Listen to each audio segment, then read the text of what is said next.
The Watchman of Engine 42. Chapter 1, The Rubble and the Rescue. Captain Declan Callahan, known to every jagged soul in South Boston as Rooster, was the kind of man who seemed carved from the very brick and mortar of the city. At 61, he had spent nearly 4 decades inhaling pulverized drywall, superheated toxic smoke, and the heavy ozone of catastrophic accidents. He was the undisputed patriarch of Engine Company 42. He ran a notoriously tight ship, but his firefighters would have followed him into the mouth of hell wearing nothing but a smile. And for the last 9 years of his life, Rooster never went anywhere without his shadow. The shadow's name was Sully. Sully was a massive, 110-pound bloodhound with a coat the color of wet rust. He was a retired search and rescue K9 who had been caught in a catastrophic commercial warehouse collapse during a 5-alarm blaze. Rooster's crew had been the rapid intervention team that day. While the rest of the battalion was ordered to evacuate the structurally compromised zone, Rooster heard the frantic, muffled howling beneath 3 tons of steel I-beams and shattered concrete. Rooster defied the battalion chief's orders, crawled into a void space no wider than a coffin, and dug the dog out with his bare hands. The collapse had left Sully heavily scarred. A jagged line of white hair crisscrossed his left shoulder, and his right ear was permanently torn. The K9 unit retired him immediately, declaring him unfit for further service. Rooster adopted him that same afternoon. From that day forward, Sully was the unofficial mascot of Engine 42. He slept under the massive kitchen table while the crew cooked. He sat by the bay doors, his massive head resting on his paws, watching the engine roll out into the screaming city sirens. He was a dog uniquely fluent in the language of firefighters. He didn't flinch at the deafening blast of the air horns, and he knew the exact sound of Rooster's heavy leather boots hitting the concrete. But occupational cancer doesn't care about legends, and it certainly doesn't care about dogs. The diagnosis came down like a guillotine. Stage 4 mesothelioma. The toxic legacy of decades spent breathing in the invisible poison of burning cities. Rooster fought it the same way he fought a basement fire, stubbornly, aggressively, and without a single word of complaint. He lasted 8 months. When he finally passed in the sterile white room of Mass General, his wife, Maeve, was holding his right hand. Sully's heavy, graying muzzle was resting on his left. Chapter 2, The Empty House. The funeral was a sea of navy blue dress uniforms and white gloves. Thousands of firefighters from across the eastern seaboard flooded the streets of Southie. Bagpipes wailed going home, the mournful notes bouncing off the brick facades of the neighborhood. But when the pomp and circumstance faded, and the brass bells were polished and put away, Engine Company 42 was left with a devastating, echoing void. Griffin Thorne, the senior tillerman who had ridden behind Rooster for 15 years, sat in the apparatus bay 3 days after the funeral. He was staring at the red paint of the engine. The firehouse felt completely hollow. Sitting a few feet away, entirely motionless, was Sully. The Bloodhound hadn't eaten more than a handful of kibble in days. He spent his hours pacing between the captain's bunk room and the heavy steel bay doors, letting out an occasional, heart-wrenching whine.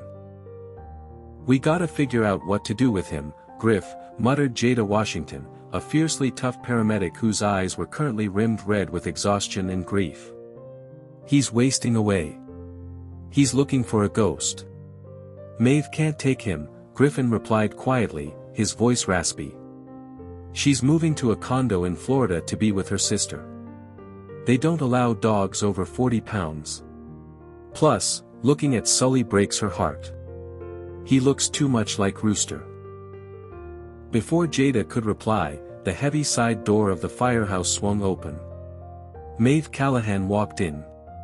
She was a woman of immense grace, wearing a black wool coat against the biting autumn wind. Tucked under her arm was a thick manila folder.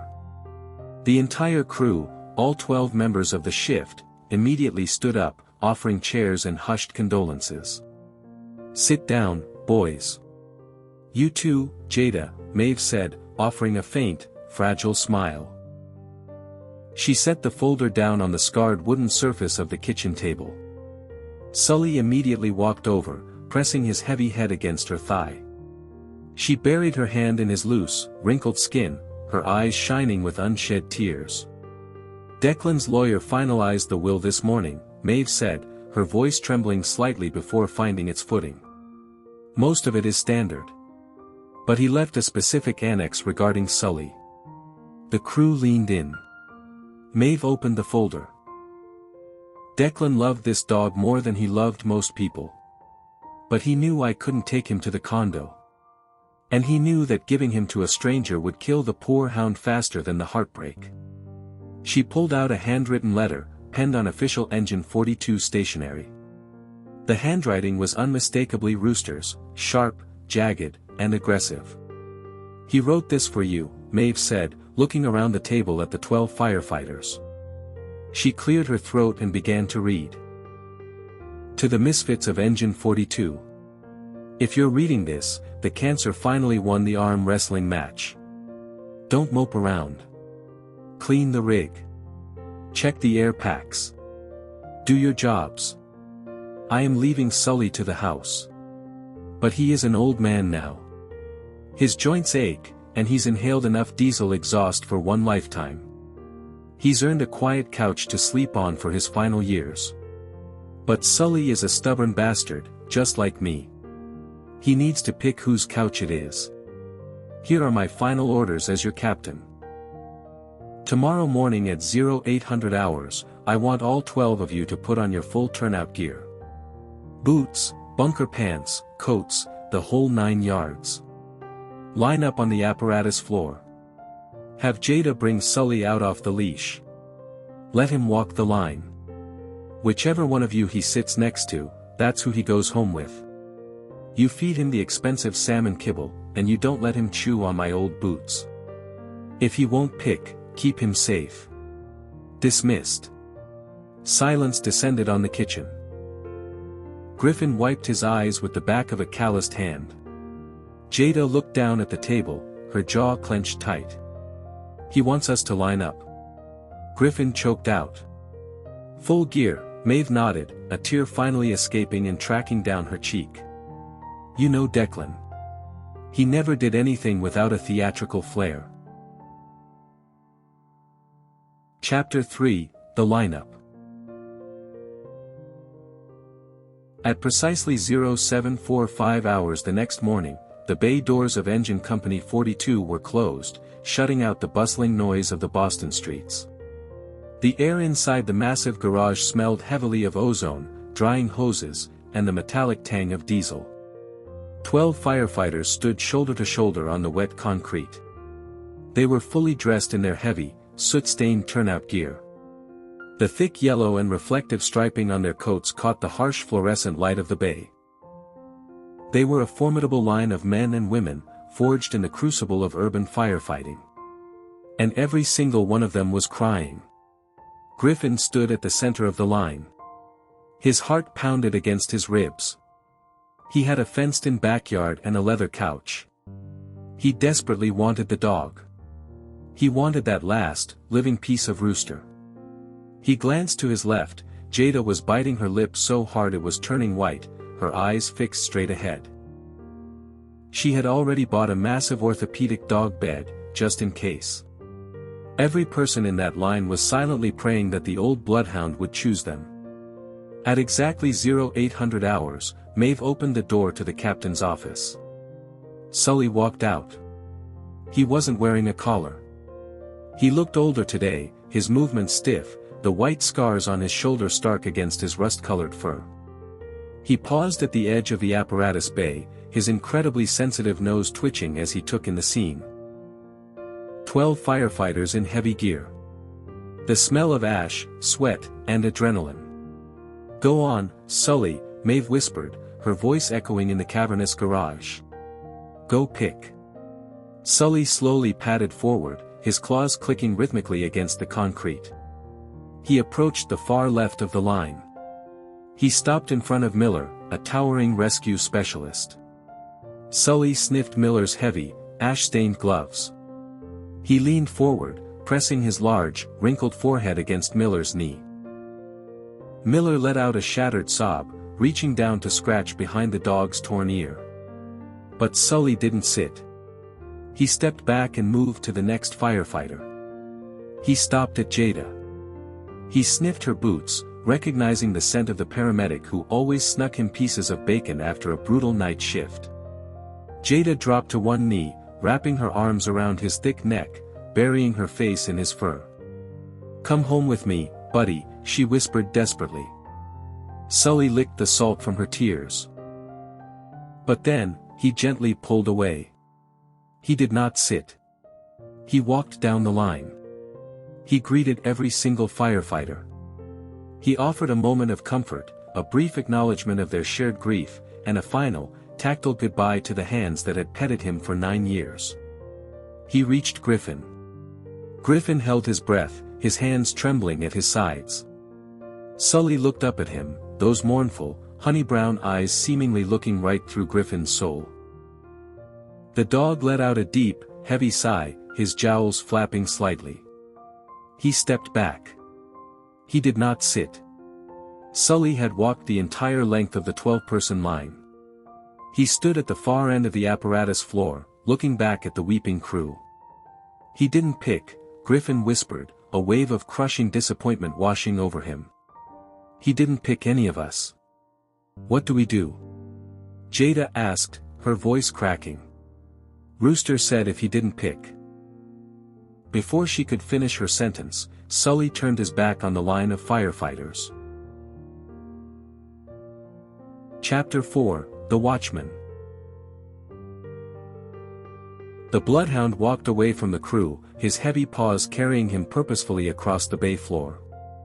He walked directly toward the colossal, 40,000-pound Pierce Arrow XT fire engine. The crew watched in stunned silence as Sully approached the front of the rig. He paused at the heavy metal diamond plate steps that led up to the cab.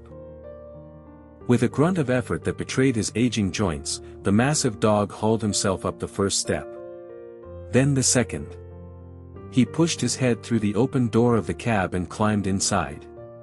Griffin broke ranks. He practically ran across the concrete, stopping just short of the open cab door. Sully was not in the back where the crew rode. He had climbed directly into the front right passenger seat. The captain's seat. Resting on the seat was Rooster's old, battered aluminum dispatch clipboard. Sully turned in a tight circle, curled his massive 110-pound frame onto the seat, laid his heavy head directly over the clipboard, and closed his eyes. He let out a long, shuddering exhale. Griffin stared at the dog, the breath knocked completely out of his lungs. The rest of the crew slowly gathered around the door of the engine, looking up at the Bloodhound. "He's not looking for a couch," Griffin choked out, the realization hitting him like a physical blow. "He's looking for the captain." Jada covered her mouth with both hands, the tears flowing freely. "He thinks Rooster is coming back to the rig." From the back of the bay, Maeve walked forward. She stood next to Griffin, looking up into the cab. A profound, incredibly sad smile spread across her face. "Declan knew," she whispered. Griffin looked at her. "Knew what?" "He knew Sully wouldn't pick one of you," Maeve said, reaching up to gently stroke the sleeping dog's flank. "Declan told me a week before he died. He said, 'Maeve, that hound isn't a house pet. He's a station dog. He belongs to the bell, and he belongs to the rig. He's bonded to that truck just as much as he is to me. Then why make us line up?" Miller asked, wiping his face with a soot-stained sleeve. "Why put us through this?" "Because," Maeve said, turning to look at the 12 firefighters. "Declan needed you to see it.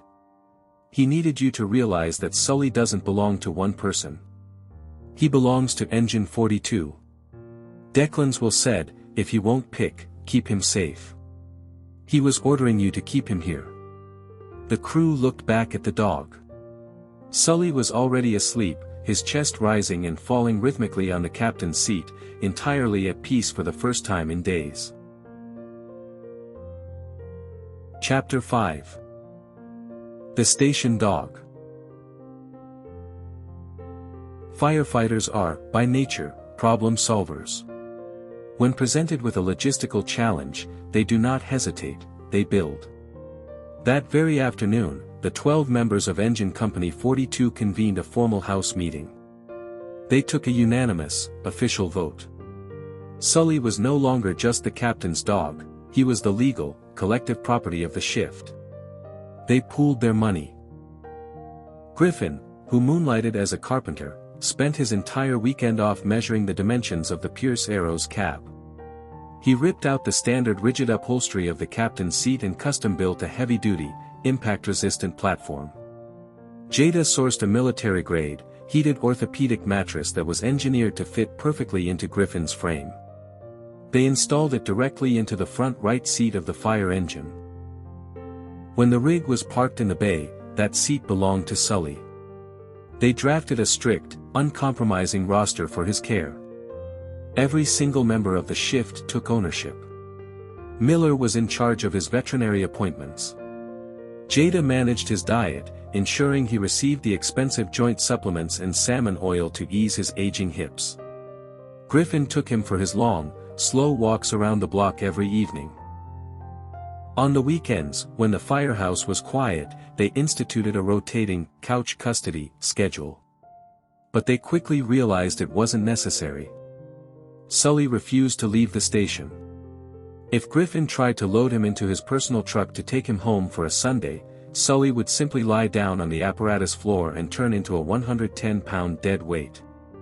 He had made his choice. He was staying with the engine. The years marched on.